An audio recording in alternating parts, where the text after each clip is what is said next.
Right now, we're going to talk to a current Orange lacrosse player, actually about lacrosse. How about that? Caden Kol, starting defenseman for the Orange lacrosse team, is our guest in the 315 today. Caden, welcome in, and hey, congrats on the win last week. Must have been fun to go down to Princeton for you guys and pull out that big one. Yeah, hey, Brian. Thank you for having me. Really happy to be here. Yeah, and you guys are starting to put it together. It feels like we know what the schedule is like going forward. But what did that win last week do for you guys to go down to Princeton? I don't want to say they're struggling. They're not ranked as high as they would have been, but that was a big win last week. What did it tell you guys that you were able to get one of those wins like that? Yeah, absolutely. You said it. We are capable of winning those big games. I think for us, we taught ourselves that we can put 60 minutes of lacrosse together and all three facets of the game, whether it's offense, special teams, or defense. Yeah, so morale is high, and we're bringing that confidence from the prior win into North Carolina this weekend. Where are you at right now? Because, Gary Gate year 2, watching the season last year, you guys had your moments, and then, it kind of unraveled a little bit at the end. This season, obviously, the strength of schedule is high, but, he had the losses early. Where do you see the improvement, closing on 2 years in with Gary at this point? Yeah, I think connectivity comes to mind, and commitment just with the guys. I think the freshman class has done an incredible job coming in, buying into the system, and really meshing well with the upperclassmen. So year 2, I think all the coaches are doing a fantastic job, and we're hungry and we're ready to win games. You kind of fit in both categories. You're an upperclassman. It's your third year here, but you're also a young guy. It's your first year starting. Where do you sort of feel that balance on the team right now of, youth versus the older guys? Yeah, it's seamless, really.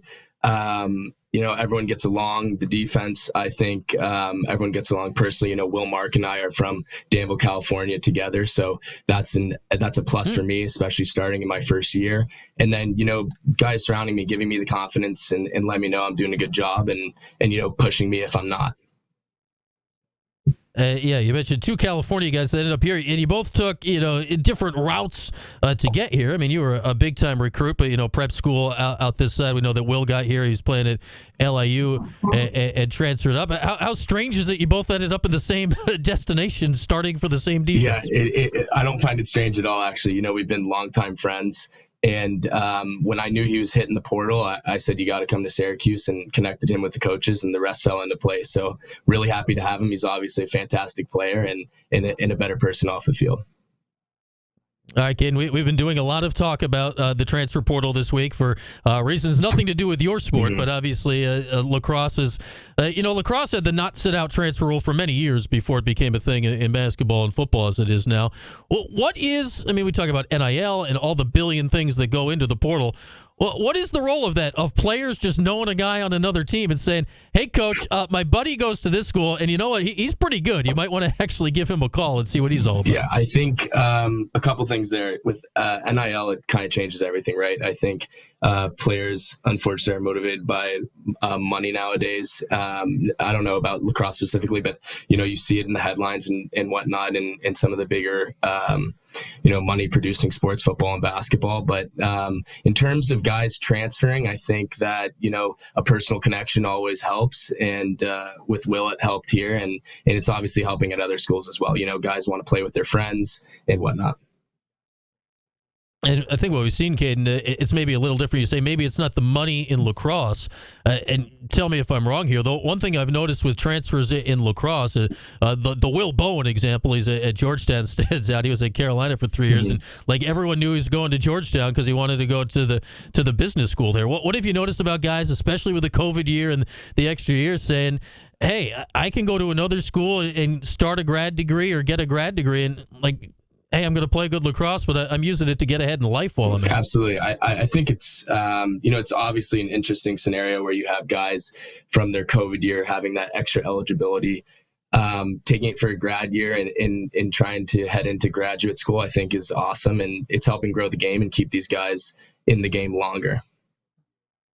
I'm trying to keep track because it's so hard. Am I correct that you don't have a COVID year? I mean, you actually redshirted, so you have a fifth year, but you're in your third year. It's hard to keep track of when this thing's actually going to run out down the line. Yeah, you're absolutely right. No, I do not have a COVID year. I came the year after that 5-0 run the guys had, and I did redshirt my freshman year, so I do have 5 years eligibility as right now.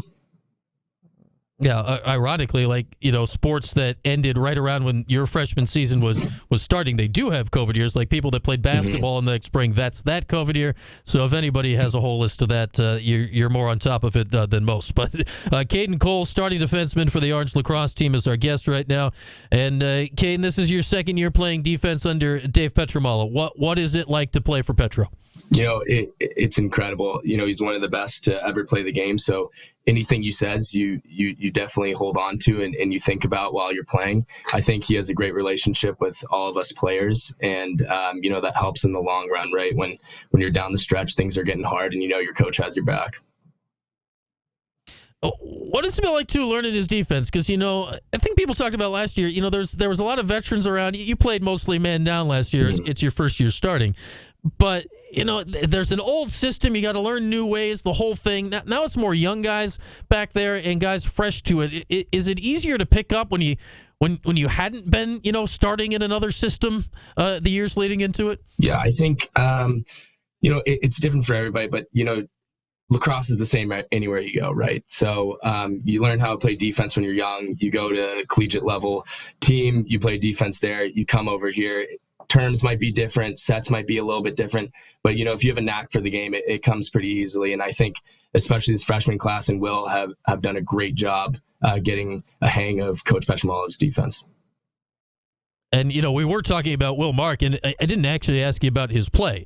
And his play has been ridiculous. I mean, he's toward the top of the country in both save percentage. Second right now is around 57%, which is, for those that don't understand what lacrosse stats mean, 57%, that's a very, very high number. I get it, second in the country. It's a ridiculous number.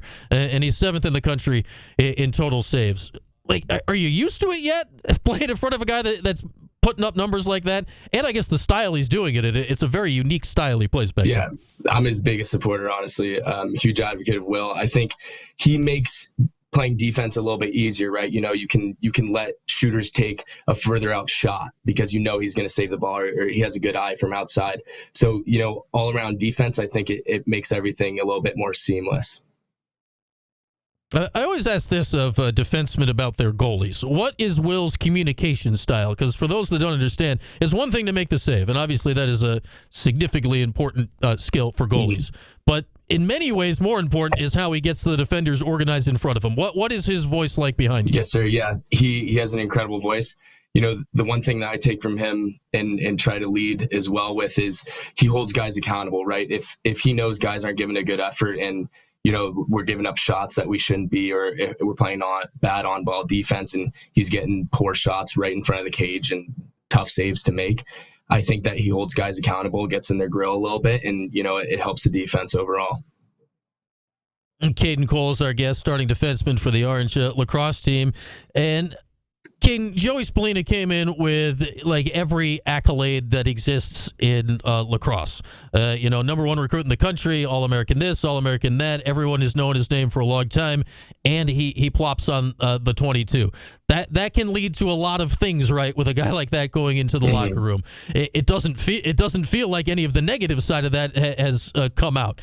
What was it like adding him to your locker room with all of those accolades coming in as a freshman? I think you wouldn't even notice that he has all these accolades and he's done so well in his career prior to Syracuse. He's just like every other guy in the locker room. He works really hard, very, very hard. I'm always seeing him getting extra reps and whatnot. He wants it. He wants it bad, and he's willing to live up to that 22 title. And you get a good view of the offense, right? When you're out there, you're up close to midfield. Oh, yeah. You get to stand there and see what they're doing. What has it been like to watch this group produce at the high level they've been doing here recently? One word I would describe them is just fun. They're out there having fun. They're laid back, not too laid back where they're making mistakes, but they're laid back enough to make fun plays, score fun goals, and it's honestly fun, and it gives us a little energy on the defense watching them do their thing. And you know the deal here coming up with 3 games left. It's Carolina this week outside of Baltimore at a high school. Then you're on the road at Virginia and at Duke. You know the deal. The playoffs are still out there, but you got to go win some games here. What's the pressure versus fun versus, oh, my goodness, these are some really good teams we're playing against here the next 3 weeks? Yeah, it's a little bit of everything, right? We want to push for this playoff run, but at the same time, we're just going to go out there and play our game, stick to our fundamentals, and try to execute a full 60 minutes like we did against Princeton. And Carolina this week, and I think you guys would admit this, it was not the cleanest game that the entire team played this season when they got you in the Dome back in February. What has to turn around from that meeting the first time, and what do you feel has already turned around from what you did that time that you'll get to bring against the Heels this week? Yeah, I keep coming back to execution. In this past Princeton game, we executed 60 minutes of lacrosse. I think I can speak on the defensive end. We have to limit our mistakes, right? The winning favors the team that makes less mistakes. And that's what Coach Petramala says, and that's exactly what we need to do. We need to execute 60 minutes, and we need to limit our mistakes on defense. Is that one, too? You look back, you talked about, man, it's been one bad quarter. In that game, it was the second quarter that got you. Do you feel like you're getting that out of your system, the idea of the one bad quarter? Absolutely, yeah. I think it's shown in our play as well. We've just been so close all year, as you can tell in some of the scores of these games and looking at the score sheet, right? Having a bad quarter in the third quarter or the second quarter. I think, we've worked hard to eliminate that from our play, and we're really looking forward to these games coming up.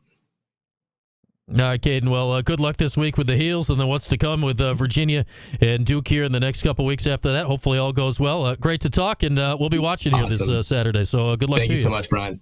That is Caden Kol, starting defenseman for the Orange lacrosse team. And as he said, they're coming off their best collective effort of the season against Princeton this past week. Knocked them off at Class of 52 Stadium. Now, a little interesting event. They'll be playing Carolina, not in Syracuse, but not a road game, a neutral site game outside of Baltimore at a high school there. That's coming up Saturday. You know who knows something about that? We'll be doing the 4-on-1 in the 3-on-5 when we come back. Tim Leonard will be there to call that game on the radio on Saturday. It all comes together. Tim next. We're back after this. It's QSportsTalk.com and ESPN Radio.